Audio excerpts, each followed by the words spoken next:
enfrentando mais um filho rebelde. Adonias aproveitava-se desse instante, de velhice do seu pai para declarar-se rei.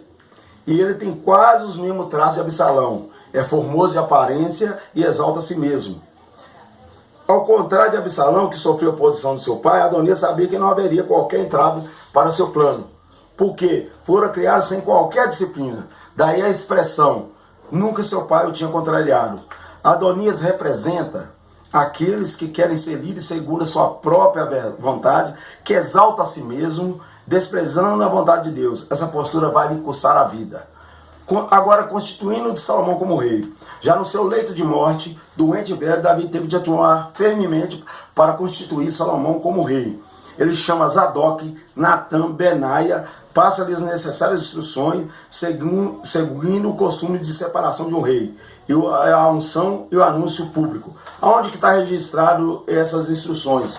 Em Deuteronômios, capítulo 17, a partir do versículo 14. Quando entrares na terra que te dá o Senhor teu Deus e possuís, e nela habitarei, e disseres, porei sobre mim um rei, assim como tem todas as nações que estão ao redor de mim, porá certamente sobre ti como rei aquele que escolheu o Senhor teu Deus. Dentre seus irmãos porá rei sobre ti. Não poderás pôr homem estranho sobre ti que não seja o teu irmão. Ou seja, era para constituir rei quem era de Israel. Não, estrangeiro não poderia ser rei sobre eles. Não, porém, não multiplicará para si cavalos, nem fará voltar o povo ao Egito para multiplicar cavalos. Pois o Senhor vos tem dito, nunca mais voltarei por este caminho.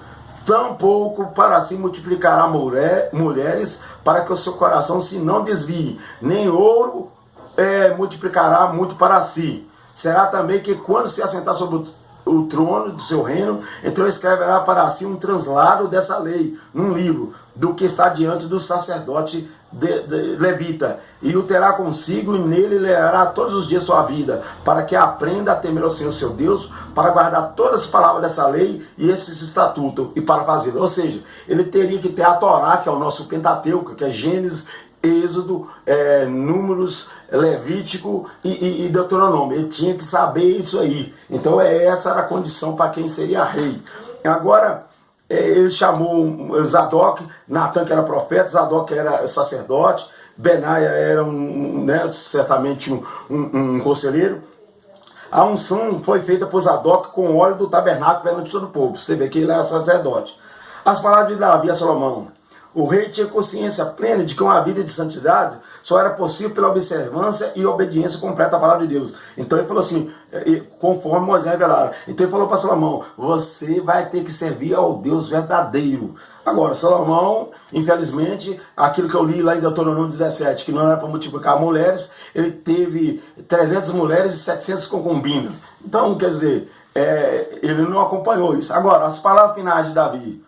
Ele em 2 Samuel 23 e versículo de 1 a 7, que eu li na nossa leitura bíblica, ele reconhece a ação de Deus na vida de Jacó. Então, quer dizer, também a ação de Deus na vida dele. Davi tinha consciência de que todas as suas conquistas não eram humanas e que ele mesmo não era divino, como pensavam os reis de outras nações ao próprio respeito. Mas seu crescimento veio do Deus de Israel. Reconhecer nossa fragilidade é o caminho para Deus usar-nos sem nunca pensarmos em coisa alguma. Agora, Davi inspirado, as palavras que ele pronunciava, a fonte era em Deus. Então tem que ser a nossa palavra também, ela tem que ser fundamentada em Deus, em revelação que Deus dá para nós, enquanto nós estamos lendo a Bíblia, orando, consagrando a nossa vida. Agora, Davi também reconheceu que tinha consciência que tinha falhado. Mesmo diante de suas falhas, Davi sabia que Deus tinha estabelecido com ele um concerto, de modo que esse justo rei irá sair da sua própria casa.